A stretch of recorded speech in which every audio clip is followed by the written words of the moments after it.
Chers élèves, bonjour, je suis Ndjeko Kajime Patrice, professeur de français du secondaire. Bienvenue de nous retrouver encore aujourd'hui pour la suite de notre cours. Pendant cette séquence, nous devons déjà commencer à faire l'analyse du discours.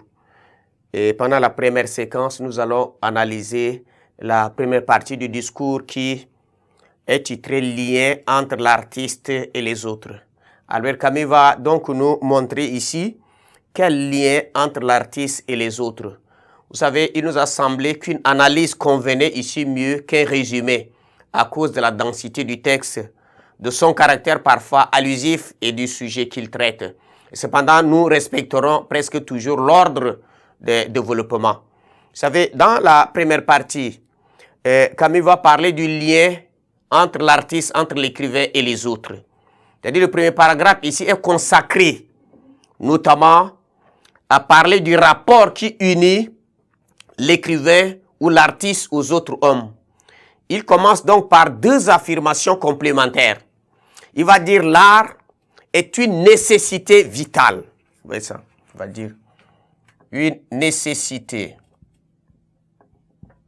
Nécessité vitale. Vous voyez, c'est fort. L'art est une nécessité vitale. C'est sans en quoi on ne peut avoir la vie, ce qu'il dit. Mais Camus ne place pas cet art-là au-dessus de tout.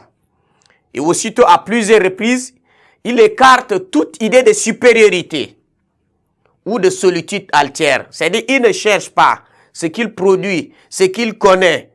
Son atout n'est pas quelque chose qui l'écarte des autres, mais qui l'unit aux autres. Voilà ce qu'il va dire. Et donc, l'art, il va dire, l'art unit l'écrivain ou l'artiste aux autres hommes.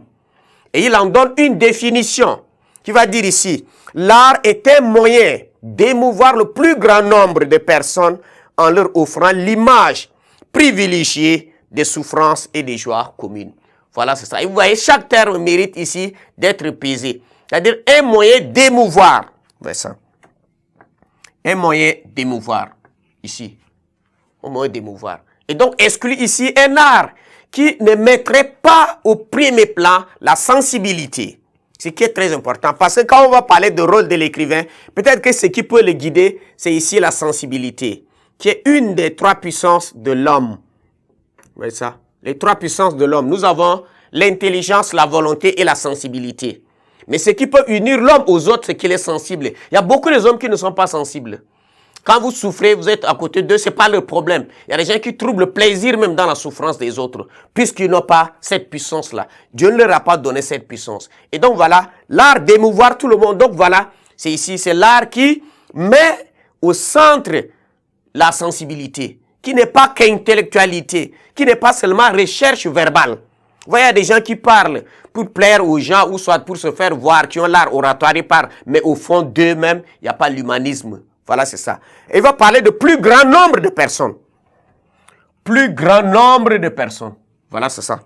Grand nombre de personnes. Ici. C'est pour dire que la littérature ne peut pas être une littérature aristocratique ou ésotérique, occulte, qui est destinée seulement qu'aux intellectuels ou aux gens qui sont là pour comprendre, mais c'est ce qui est accessible. C'est-à-dire produire quelque chose qui est accessible à tout le monde pour éclairer les gens. Il va parler les souffrances. L'image privilégiée de souffrance et joie commune. Voilà, c'est ça. Souffrance et joie commune. C'est pour dire que les thèmes qui seront développés selon les thèmes les plus généraux, c'est-à-dire les lieux de la vie commune, c'est-à-dire toucher le lieu de la vie humaine, c'est-à-dire l'amour ou la mort. Ce qui fait souffrir les hommes de manière générale, voilà, c'est ce qui est fait. Et donc l'expression seulement image privilégiée souligne plutôt, suggère la qualité artistique ou soit l'importance de la forme ou du style. Donc ici, Camus répond donc à une objection ou soit une objection interne. Voilà, c'est ça. Et donc la souffrance et les joies communes ici, c'est pour nous permettre de nous ressentir dans les autres. Nous ne devons pas traiter isolement nos problèmes. Et donc l'homme qui s'adonne à un art le fait parce qu'il se sent différent d'autrui. C'est parce qu'il a à dire quelque chose de différent qu'il va écrire, peindre ou sculpter. Donc, mais il préférait son art de vitalité s'il ne reconnaissait pas qu'il ressemble à tous et qu'il est tout homme. Voilà, c'est ça. Et donc, Camus en tire d'abord la conclusion que le mouvement même de l'art tient dans cet aller-retour perpétuel de lui à autrui et il en dégage beaucoup plus les conséquences logiques. Il dit, l'écrivain ne peut ni mépriser ni juger. Il doit servir une société où tout homme sera créateur, travailleur ou intellectuel. Et donc cela implique qu'il ne sera pas au service d'une idéologie qui lui permettrait de juger, c'est-à-dire de condamner ou d'exclure la cité, mais de s'y conformer. Voilà, c'est ce que vous devez retenir de la première partie ici, qui est lien qui unit l'artiste aux autres hommes.